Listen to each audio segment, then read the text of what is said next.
In this episode of The Evolving Leader, we're joined by the psychologist Professor Lynda Gratton, who's written 10 books reflecting her passionate interest in people and organisations.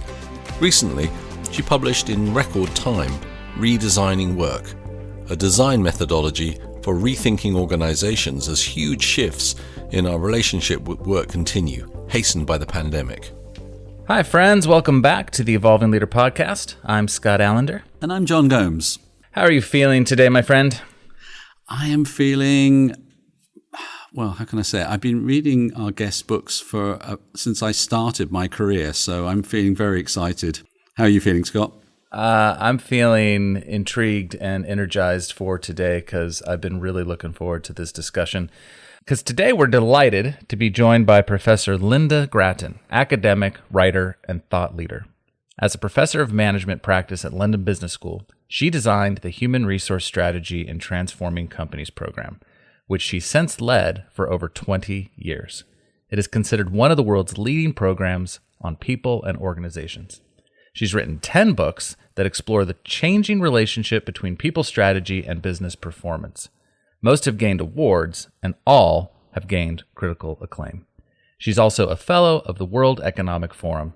There's much more we could say about her accomplishments, but let's stop there and just say, Professor Gratton, welcome to the Evolving Leader.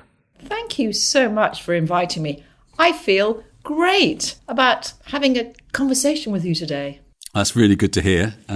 You are very well known as a thought leader on the future of work. But for those listeners who may not be so familiar with you and your work, can you give us a pen portrait of your career and the key areas of your focus? Sure, happy to do that. I have a degree and a PhD in psychology. So really, my focus has always been on people.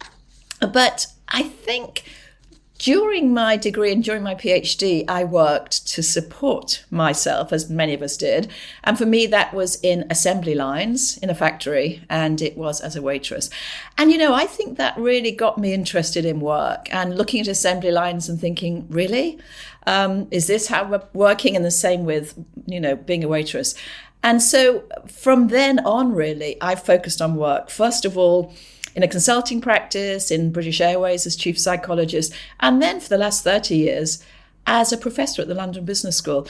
And so I focus on that. I teach a wonderful program to my MBA students called The Future of Work, where I help them think about the next 10 years of their life. And I also founded and run an advisory company called HSM, and that works right across the world with companies, particularly in Japan, Australia, China, and Europe. So it's a wonderful, wonderful way of really looking at what does work mean. And of course, during the pandemic, many of the things I'd hoped, more flexibility, more autonomy, began to come to fruition. So my mission, which is why I'm so glad I'm talking to you guys, my mission is to make sure we don't go back to where we were. So you've been long focused on the convergence of technological and demographic and societal forces and how they're changing work. And you mentioned how the pandemic has accelerated change. What's your assessment of what's going on currently in the workplace and what you're seeing? Well, thanks, Scott, because I think you're right to sort of talk about what happened before the pandemic. Many of the books that I've written have been about the forces that change our world. I wrote The Shift, which looked at them together, and then I picked off various ones.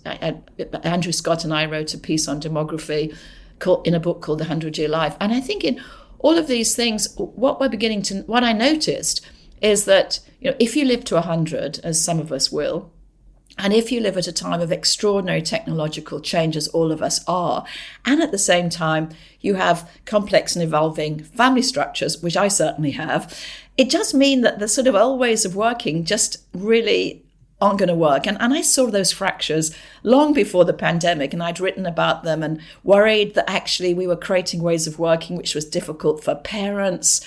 I didn't think we were making as much as we could of this amazing technology that we have in place. So, Scott, where I am now in terms of the pandemic is, for me, the pandemic was the beginning of an unfreeze. And by that, I mean, I think before then, most companies, although they tried to change around the edges, I didn't really see companies really changing the way that they worked. Yeah. So I would say that was the freeze, to use that Kurt Lewin phrase. I think what's happened during the pandemic is we've seen a real unfreeze. And by that, I mean people change their habits. You know, they didn't get into a suit every day and they didn't get into a commuting train every day. They learnt new skills. They actually learned how to use all this technology that here am I in a home studio. Who would have known I could have done that? But also, I think they really changed their aspirations. Psychologists use this term possible selves as a way of thinking, you know, as you look into the future, what could you possibly be? What is your possible self? And frankly, most of us are so busy running up and down to work. We don't really have time to think about what could we be.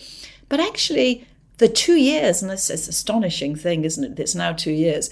That 2 years gave a lot of people an opportunity to think about what they really want. And so I think we're now in the refreeze. This is the point at which people are saying, do I want to go back to the company that I was at? And as you know, with the Great Resignation, quite a lot of them are saying no. And at the same time, CEOs are saying, from, you know, the investment banker CEO who says, I want everybody back in the office, to the CEO of Airbnb I was with last week, who said, you don't have to come back at all to the office. Now, that's setting up a great debate, really, about for every leader to ask, well, what do I want, given that there's so many choices? So, Scott, right now I see it as a time of extraordinary experimentation, a lot of choices, but I do see the refreeze happening. And I think it's a time when leaders need to talk about their narrative of the future. They need to really understand what the purpose is. And I think it's also a great time for employees to ask themselves, what's really important to me now?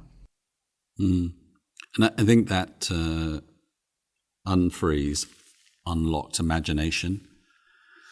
People don't have any time to think about what that future self could look like or the future organization. But in your latest work, Redesigning Work, you take us through 4 steps you believe organizations need to make the most of that global shift. Can you take us through those?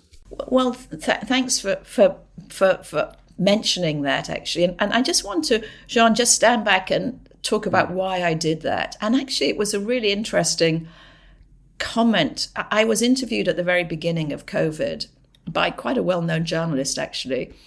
And he said to me, Lynda, could you just list the best practices that companies now have to do? And in response to that question, I realized that I would be doing him a great disservice if I said, here is the best practice that every company needs to do. Because what I realized is that this was a chance for companies to build their own signature, to actually say, you know, this is what we are. And in the book, I bring the analogy back to the T Ford. You know, when the Ford car was initially made, you could only buy it in one model, a T Ford, and it could only be one color, black. And it was only after consumers wanted different things and the factory could make different things that we saw this enormous variety that we're seeing now. And, you know, Jean, I got the sense that variety is now happening, that actually consumers, we, the employees, are asking ourselves, actually, we do want different things. And at the same time, technology particularly is giving us some of the basic foundational tools to build a more flexible way of life. So the reason that I said, here's a 4th stage, is rather than saying, this is the best practice that everybody has to do. You know, everybody has to get everybody back to work, or everybody's got to say, you can work anywhere you want, or whatever it is, you've got to find your own way. And to do that, I suggested a design cycle. So any of our listeners who are familiar with design or like systems thinking as I do, when you hear this 4 stage, you'll go, oh yeah, I know that. That's a design 4 stage. And indeed it is. So you won't be surprised that it starts with understanding. And I feel right now we need to understand jobs. We really need to understand what do I need to do in this job to be as productive as possible. So I actually start with the jobs, not with people. But the second question is, what is it that you as an individual want? And then the third is about network. So that's the question of understand. And then there's this marvelous period of reimagining. And I think that's where we are at the moment, where you're asking yourself, well, perhaps we could have a 4-day week, or perhaps we could live anywhere we want for 3 months a year, or perhaps we could take sabbaticals, or perhaps we could, do role share or bring our dogs to, whatever we want to do. And this is a huge period of reimagination. But then I think the hard questions of modeling and testing comes in. That's the third stage, where really you're asking, is this really going to help us build the business that we want, this new way of working, and testing it against big principles like, is it going to increase our customer satisfaction? Is it going to help people stay engaged? Is it fair and just? I think that's a really important question. And then the final part of this 4-stage process, again, no surprises, is about actually actioning. How do you get this stuff working? And there we've seen that there are 3 really important groups. The first, of course, is the leaders themselves in terms of what they're saying and how they're role modeling what they think the future should be and how they think work should be designed. The second is managers, which, let's face it, were often seen as the frozen middle, but now are seen as rather the heroes of the pandemic. We know from data, particularly from the tech companies, that where teams did really well during the pandemic, it was often because the manager was empathic, they listened to them, they had one-to-ones with them. So the manager is really coming out as the hero of the pandemic, so we have to help and support them. And of course, finally, it's employees themselves. What do they want? How do you engage them? So rather than coming to a final point and saying, this is how you do it, what I'm suggesting is we all go through this process of learning for ourselves what's best for my company. That's really rich. There's so much to unpack in there. I'm curious who you're seeing getting this right, because pre-pandemic, I feel like there was a lot of assumptions, right, that can't use the technology we have, as you alluded to work in a hybrid way or work at home effectively. And then 3 months in, I saw companies declare, we're never going to have an office again, right? No experimentation whatsoever, just we could save money, everything's working. But this reimagining and this testing, and to try to get it right in a way that's fair and equitable for everybody, how do we do that well? Or let me come back to my original question. Who do you see that's doing that really well? Well, I think it's, again, Scott, I'm going to sort of push back on that, because it's hard to say at this stage whether they're doing it well or not. I mean, I think about this as sort of series 2, episode 3. And there's probably a lot more episodes to come, and there might be a few more series as well. So I think it's too early to come to a judgment of that. One of the questions I've been asked is, here's Goldman or any of the major investment banks now saying we want everybody back in the office full time, and here's the founder of Airbnb saying you never have to come back into the office. So the question could be, Scott, who is right? Well, it depends on what it is they want. So, if we say that those Goldman jobs are jobs where being together in a cooperative way, sharing insights, solving client problems is best done face to face, and that's a judgment call, then it probably means that being in the office is an important part of that job. But there are consequences and trade-offs there. So the most obvious trade-off is that if you think about all the highly skilled people in the world, some of them don't mind about flexibility, and some of them really care. They really want more flexibility in terms of place and time. And so if you say you've got to be in the office all the time, that's minimum flexibility. So you're only going to get that proportion of highly skilled people and highly talented people who also have that attitude. And so the question I would ask of that is twofold. One is, there's a lot of talent you're leaving on the table there who want flexibility.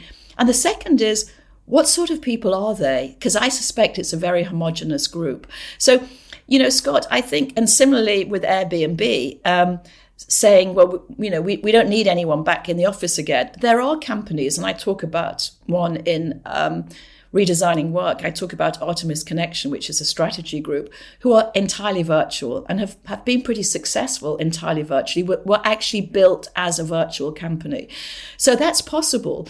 But what what they've learned, in fact, I was talking to the founder only this morning, is that they have to be much more intentional about induction, about coaching, about, all the socializing, all the things that we think are really important. So the trade-off for Airbnb is if you have everybody working from their home, or what he would prefer, which is an Airbnb place, then how do you pull them together? How do you get any sense of shared community? So I think, Scott, the answer to the question, who's doing it best, is, well, the person who's doing it best is the company that's aligning their ways of working with their purpose, and who's doing that in a way that pushes it right through from what it is leaders are saying, right through to what it is that employees are experiencing. And my job as an academic and as an observer is basically to observe and write about and all of these experiments I'm doing. And I wrote about them in Redesigning work. That's why I was so keen to write that book and get it out as it came out, in March, because I had a feeling that this was going to be a time of refreeze. And I also have a column in MIT Sloan, which again is a great opportunity for me just to highlight things and say, wow, isn't it interesting? Here's CPP Investment, one of the Canadian pension investors, saying, you can work anywhere you want for 3 months a year. Or there's Unilever saying, oh, guess what? You can work with us and have a contract, but you don't have to work with us full time. We'll pay you a minimum, and then we'll pay you for all the projects you work on. So I think that for me, the companies I'm admiring most right now are the ones that are experimenting. And I think the CEO of Microsoft put this so well when he said, we're just learning through doing at the moment. We actually don't know what the outcome is. We don't know what the end state is. But we're going to experiment. We're going to see whether it works. And then we're going to do it. Because the important point here, Scott, is that before the pandemic, we had very little data on the productivity of knowledge workers when they were based at home. There was a very important study that lots of people talked about at the very beginning of the pandemic. But the challenge of that study, it is that it was with call center workers. That's not a knowledge-based job. It's actually quite a routine job.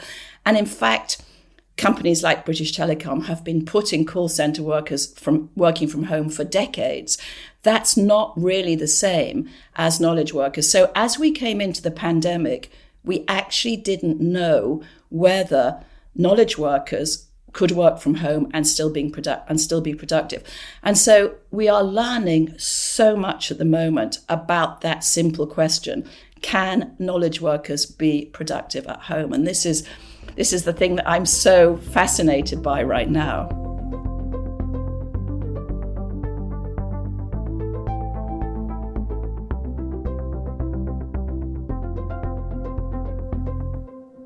Given that this is the first time that everybody in the world, even beyond the world wars and stuff, went through the same experience at the same time, and even though there may be this refreezing within the context of the workplace, our value sets and worldview may have changed. What are you thinking about that? What are you observing in that front? I totally agree. I think that it was an astonishing act. And you might remember that I wrote a Harvard Business Review article in June of 2021 that was actually the front cover of Harvard Business Review, and it was called, I'm looking at it, it's sitting next to me to remind myself, it's called Doing Hybrid Right. And I opened that article with Fujitsu. And the reason I did that is I've been working in Japan for many years. It's a country I love and go to quite a lot. And for years, I'd been standing up in front of big Japanese multinationals saying, you've got to change the way you work. You've got to change the way you work. And they'd say, no, we absolutely can't. It's really important. People have got to be in the office all the time. They've got to work really long hours and so on and so forth. But actually, Fujitsu moved 60,000 people out of their Tokyo offices into their home in 2 weeks. It's an astonishing thing. And of course, as you rightly say, it happened all over the world. I was just talking to some colleagues in India this morning, and they're in exactly the same position. So it was a collective experience. And the reason I think I find that so astonishing is that we're all now asking the same questions, the questions of, well, how do we now make this work? And every day, some new incredible insight comes up. So let me just share, the two or three that we've just heard in the last week or two. One from Microsoft. They've been looking really carefully at the data on meetings, because they can measure that with their team meeting apps. And what they've found is the number of meetings in many companies has doubled. That's pretty astonishing, isn't it? That actually what we did is we had lots of meetings. So, my first thing is get rid of the meetings. The second thing that we learned, and this just came out from a research team only last week, is that we've been asking for some time, can you innovate in a virtual environment? And they did some amazing work where they looked at both people working on Zoom and Microsoft Teams, but they also looked at people working in an experimental lab. And what they found is that if you think about innovation, there's two parts of innovation. The first part is actually having ideas, ideation, and then the second part is selecting from those ideas. And what they found was that ideation is much lower in a virtual meeting. So if the three of us said, okay, let's think of 10 different things we could do with this amazing podcast, Evolving Leader. Let's think of all the brand extensions we could do. We wouldn't come up with as many ideas as if we were sitting in a room together. However, if we had 12 ideas and then we asked the question, which is the ones we like, we could do that perfectly well on Zoom. So the question that the researchers asked is, why is that? And here's what they found. And I'm still sort of buzzing with this because it's so fascinating.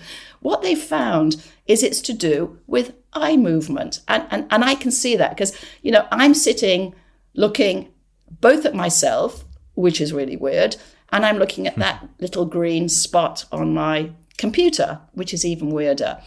And so my eyes are focusing on one thing. And that actually, it seems as if that really reduces my creativity. Whereas if the three of us were in my house in Primrose Hill or in your house or in your office, and we were walking around and we were having coffee and we might be walking through Regent's Park and we were moving our eyes around and moving our head around a lot, we would be able to bring in so many more aspects of our mind. So the point that I'm making is that more of this will be revealed over the coming months. And that's why it's so important that we keep an eye on what have we learned, but also that we double back. So, for example, when we knew from Microsoft that the number of meetings had doubled, one of the things I immediately said to all the people I advise, and I wrote in my column and I've said in podcasts, is please get rid of at least half your meetings and do it now, because that's something that's happening that shouldn't happen. We're doing it because they're so easy. It's so easy to make a Zoom meeting or a Microsoft Teams meeting. That doesn't mean it's a good practice. It's actually a really bad practice. So I think what we're doing now is we're in a learning period where we're both experimenting, but in experimenting, we're learning what we've got to stop doing, i.e. stop having so many meetings, and actually what we've got to start doing, i.e. if you want to ideate, you're best to do that face-to-face. So fascinating. Makes a lot of sense. Do you think that some of the reason for the doubling of meetings, which by the way feels true, is because we've lost the ability to pop in on each other and sort of have the water cooler conversations? Yeah, it's an interesting question, isn't it? And I bet that our listeners are. So I'm sort of a shout out to all our listeners now. Just have your meetings doubled, and why have they? Because I think that's a really interesting question, Scott. And I've been thinking about this as well. I think part of the reason is it's really easy. I mean, Microsoft and Zoom have made it so easy for us to have a meeting, haven't they? You just press a button. Mm-hmm. So I think the ease has certainly been part of it. I think you're right that rather than just, popping next door and saying, oh, what do you think about this? As you might in an office, you're saying, oh, let's have a meeting about it. I think the other reason is that because we're doing virtual stuff, we don't have any of the travel time. So this week in London, those of you listening from London know that London is now opening up. We're out and about. So yesterday I did a presentation for the YPO, actually, which is a wonderful group. And normally in the last 2 years, I would have done that on Zoom. And what would have happened is my secretary would have booked it in from, 12 o'clock till 1 o'clock. And she would have booked in loads of presentations before and loads of Zoom meetings after. Instead of which, I had to get there. So it took me an hour to get there. And it took me an hour to get back. And suddenly I've got less meetings. And so I maybe I'm, this perhaps might not be the reason. It's certainly not very scientific, Scott, in answer to your question. But I think it's partly because we've stopped moving around. And so we're just back to back. I've talked to people who say every single day I have 10 to 12 meetings. In fact, I have a consulting practice, HSM, and I was talking to the person who leads that. And she said, my partner said to me yesterday, I think you've got at least 60 meetings this week. And she said, oh, no, I haven't. And she looked at her diary and she really did. She really had 60 meetings. Whoa, it's exhausting just to think about it, isn't it? So this is a process of learning, and we've just got to be adaptive and stop doing things like meetings and start doing things like coming together to do creative stuff, face-to-face stuff, and also coming together to have fun. I try every month to think of the word which I think symbolizes where we are on this journey. And the word for this month is friendship. That's my word this month. And I'm very fortunate to be working with Bob Waldinger, who's the Harvard professor who runs the Harvard study of happiness, what makes people happy. And he's very clear that happiness, you're happy because you've got friends. And sometimes they're friends at work and sometimes they're friends at home. But I do think that what we've all missed really is that marvelous thing that keeps us at work, which is, I have a friend at work. I want to take us back to your article in HBR on hybrid working. So what do we take forward from what we've learned through this intense experiment? What do we let go of, do you think? I think we let go of the idea that work only comes in one sort of can. It's something that you get up every morning to do, and you get to it and you do it and you come back. I think that's the bit that we have to let go of. Now, having said that, for 50% of workers, they don't have any choice about where they're located. My son, Dominic, during COVID was an accident and emergency doctor. So he couldn't say, I've decided not to come into the ward today because I'm going to work from home. And that's true for lots of people. So we have to be really careful that when we're talking about hybrid work, we have to acknowledge there's a whole bunch of people out there who have no opportunity to change the place of work, but they could change the time of work. So they could think more about scheduling or how they manage their time. But I think I would be really, really upset if we go back to where we were. I would, and I think some companies will, and I think that's fine. That's their call, and they, as long as they understand the consequences of that. But I would be very disappointed if in a year's time, all of this, everything that we've learned has just disappeared and we're back to where we were. I think there's a real opportunity now to fundamentally ask ourselves, why do we work as we do? Why do we do it like this? How did this happen? And it happened really because after the Industrial Revolution, when people moved from the farms into the factories, I can see Scott nodding wisely here. There's farms and the Industrial Revolution and the farms and the factories. They actually, they sat by machines all day doing stuff on an assembly line, just as I did in the Terry's factory in York all those years back when I was packing chocolates. But actually, those jobs don't hardly exist anymore. Most factories are now, automated, and people do much more skillful work. So I think this is just a brilliant time for the whole world to ask itself, how do we want to work? Because, it's something that we spend a lot of time doing. For most of us, it's the majority of our time. And as Andrew Scott and I showed in the 100-Year Life, if you live longer, you work longer. And we're predicting that many people will be working into their 70s. And by the way, as we move into a time of high inflation, that's only going to push that further, because so few people have pensions that are linked to inflation. So we'll be working longer. And if you work longer, you have to change the way that you work. And we talked about two things in the two books that we wrote together. One was the move from a 3-stage life, full-time education, full-time work, full-time retirement, to a multi-stage life where your life extends and you do many different things. You start your own business, you have a portfolio, and so on and so forth. And the other thing we talked about was the importance of intangible assets. I think, often when we think about work, particularly from an HR perspective, we say, well, work is really a place that you earn money. And that's why in many HR departments, it's the pay and remuneration group who are powerful and large. But actually intangible assets, for example, can I stay productive? Can I stay vital in terms of my health? Can I learn how to transform myself? Turns out that these are as important, if not more important, than tangible assets. And that's why so many people are saying, I need to have a way of working which keeps me healthy. I need to have a way of working where I can sleep 8 hours a night.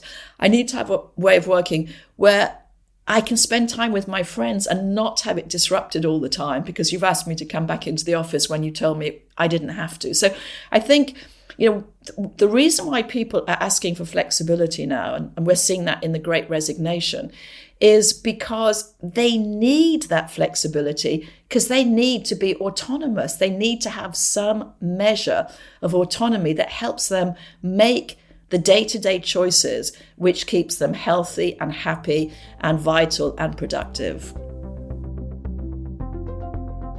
Hi, Phil Kirby here, producer of the Evolving Leader podcast. And at the time of recording this, we're only a few weeks away from the Wimbledon Tennis Championships. Back in Season 2, John and Scott spoke to Wimbledon CEO Sally Bolton, who during her first 12 months in the job had to take the decision to cancel the tournament for the first time since World War II due to the COVID-19 pandemic. This is definitely an episode to add to your Evolving Leader playlist, and I'll add a link in the show notes. So as organizations experiment, and like as you say, employees are looking for autonomy and looking at the realities of working longer and all the complexities of their lives, what should companies be doing to support the well-being of their teams? What are some of the things that they should be focusing on? Well, I'd say, if you remember, when I talked, Scott, about the 4 stages, the last stage was about act and create. And I talked about 3 groups there. One is the leaders, one is the managers, and one is employees themselves. And we know that in terms of well-being, there are things that each one of those groups can do to make a massive difference to people's well-being. If I start from a leader, the way that a leader impacts on the well-being of their organization is through role modeling. So if they role model, working all the time, not eating well, not doing any exercise, traveling all the time, never sleeping, that really sets up an expectation that this is what you have to do to be successful. So I think all of us, or all of you as leaders, need to ask yourself, what's the story that I'm giving in terms of the way that I'm conducting my own life, in terms of my own well-being. And by the way, some of the most successful leaders during the pandemic were those that were empathic, that talked about their own situation, that said, I'm finding this really difficult. I'm feeling pretty lonely here in my house on my own. And that level of disclosure and created a real sense of authenticity. People said, I think I know where this person's coming from. So I think the leaders play a really important role. I think managers have been really the bedrock of well-being, because managers who have helped, who have spoken to people on a one-to-one basis, who have understand the issues that they face, have understood the challenges they face, that's really been helpful in terms of individuals' well-being. But I think thirdly is what we did ourselves as employees. And we know what helps us to feel great and happy. And let's just remind ourselves what those are. Some of them are to do with health itself, and that's 3 things. We all know what those things are. It's about exercise, it's about sleeping 8 hours a day, and it's about eating decent food. And actually, by the way, one of the reasons I'm so keen on flexible working is that it gives you space to do all of those things. And the second thing that we know that makes us happy is friendship. And so we know that lots of people felt lonely during the pandemic. We know actually that it's the 16 to 26-year-olds who are the loneliest group. So how we support and help them, this is the group that are desperate to get back to the office. And you can see why, because they want to see their friends again. You know, they want to have coffee. They want to do all the things that we all did when we were that age. And so I think, you know, those 3 groups, the leaders, the managers, and employees themselves, ourselves, individuals, can all play a role in supporting others' well-being, but also in helping ourselves. And just one last point on that, Scott, and it's really about this question of community. I've, not in all my books, but certainly in the last 3 books, I've talked about social capital. I've talked about networks and connections and friendships.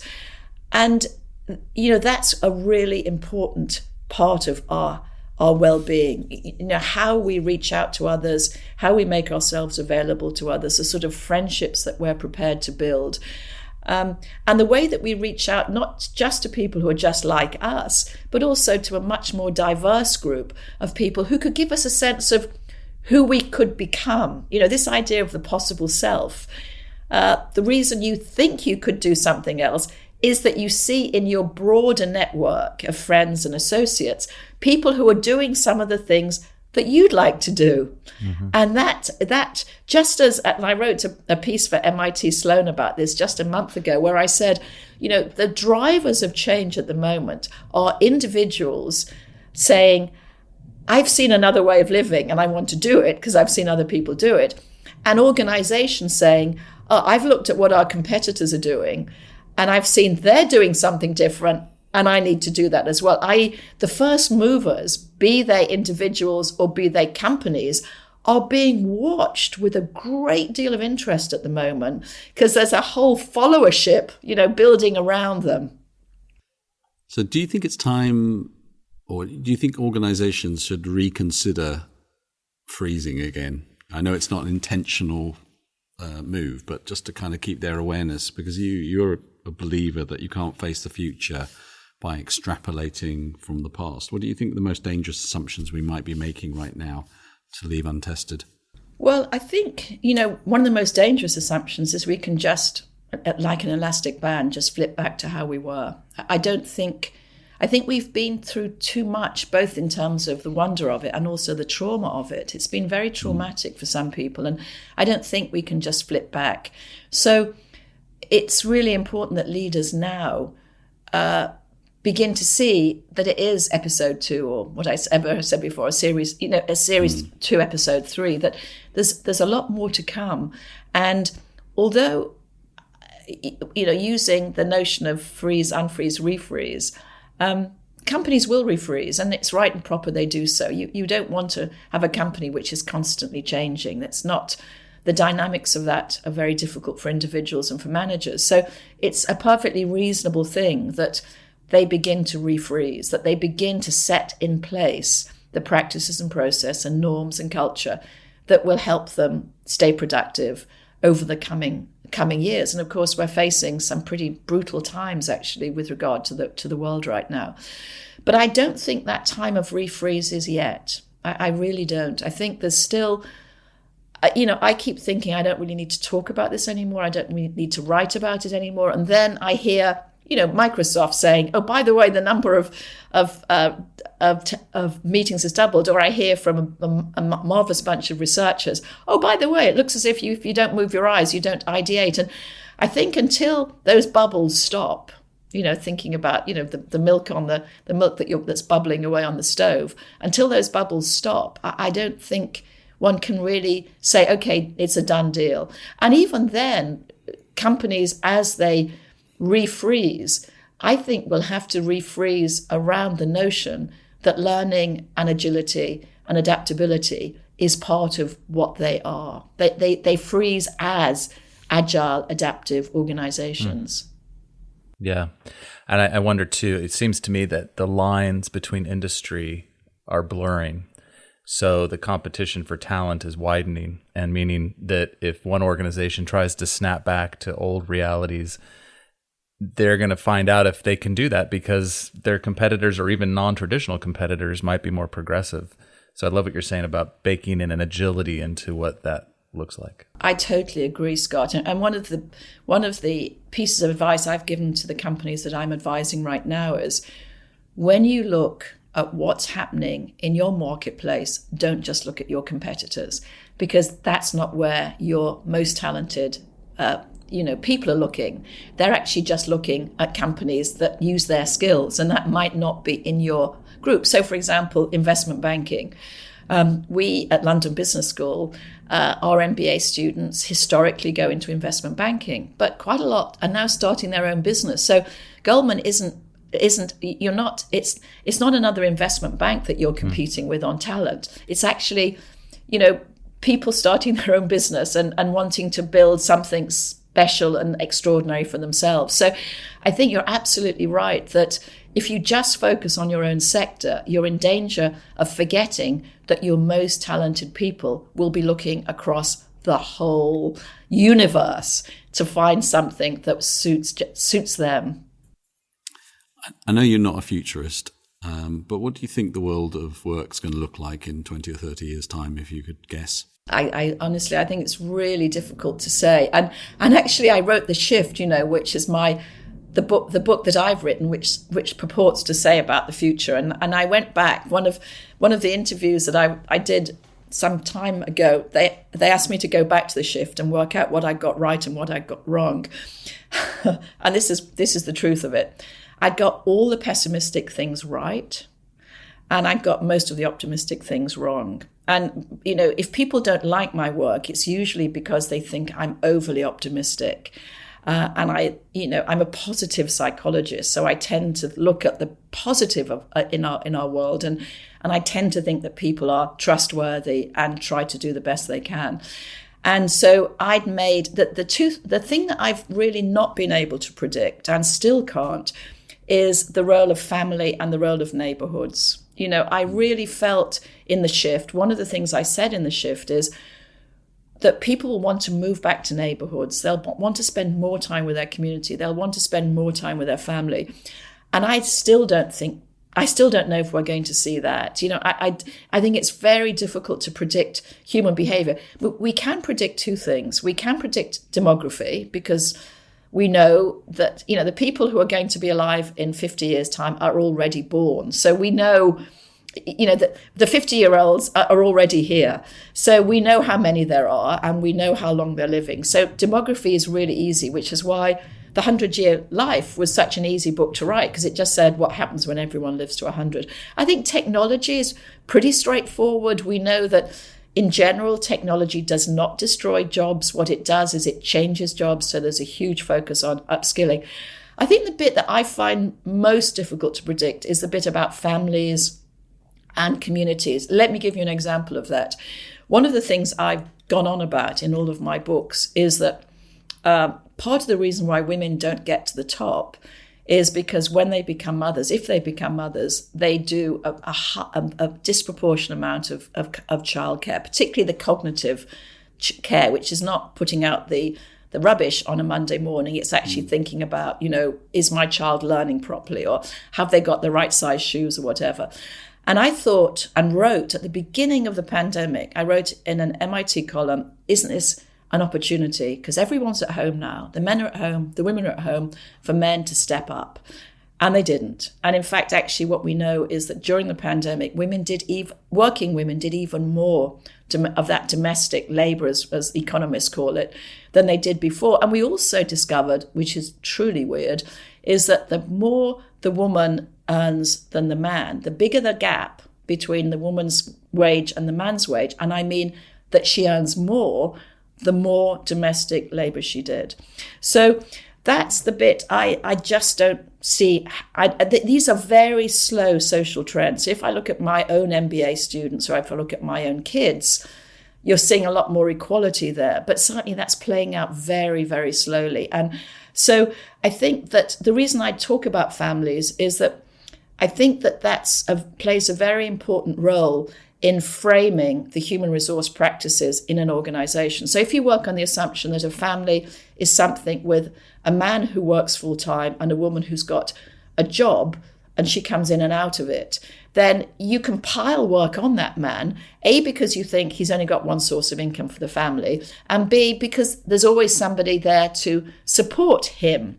But actually, if you look at most families now, both people are working, and that makes just the weekend as the time when they're not working incredibly difficult, because they're doing all that sort of admin and all the stuff that actually a woman would have done, 40 years ago.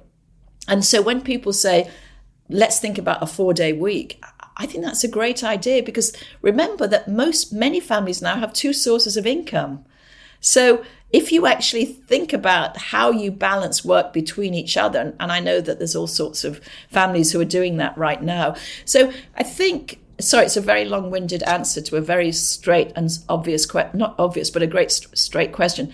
I think it's really difficult to predict what's going to happen to families and communities. The other bits I think are pretty predictable. We'll get older. The UK will get older. Japan will get older. Nigeria will stay very young. We'll have to, social mobility will become more important. Immigration will become more important. So demography we can talk easily about. We're going to work until we're 70. I think we can talk about technology, although we're not entirely sure about how fast we adopt it, but the actual technologies, the developments are there. PwC, Accenture, all used virtual reality this year to induct their candidates into those companies. So there's a lot of experimentation going on about the metaverse and virtual reality and so on. It's the families and communities that I find most difficult to predict. So, Lynda, as we wrap up, how can we get in touch with you? How can people reach you? Oh, well, I would love people to reach out to me, Scott. And here's 2 ways. I'm in LinkedIn, so just say hi to me in LinkedIn, and come to my website, www.lynda.gratton, Lynda with a Y, Lynda Gratton, Lynda, and you'll find all sorts of resources there, including a blueprint about how to do this, which you can download for free. You can also, of course, buy the book from any bookshop, or if you want to listen to it as an audiobook, Scott, I actually narrated it myself. It's Excellent. Something I'm never going to do again, by the way. It was the worst experience of my life. But anyway, I have done it. So if you would like to listen to my voice drolling on for 6 hours, then please, you can download it on the audiobook. Well, as we come to the end of our time, Lynda, can we plant a question in our audience's mind about how to think about the future of work? Yeah, I think we can. And the question that I would plant in our audience's mind is, if you had a blank sheet of paper and you didn't know anything about how work got done, and I asked you, I want these tasks to be performed, how would you redesign work to perform those tasks, forgetting everything you know and all the assumptions you have currently about work? That's a fascinating question to end on. Mm-hmm. Professor Gratton, Lynda, thank you so much for your time today. Yes. It's been fantastic, really enjoyable. Really insightful. Thank you. All right, folks, be sure to order your copy of Redesigning Work today. And until next time, remember, the world is evolving. Are you?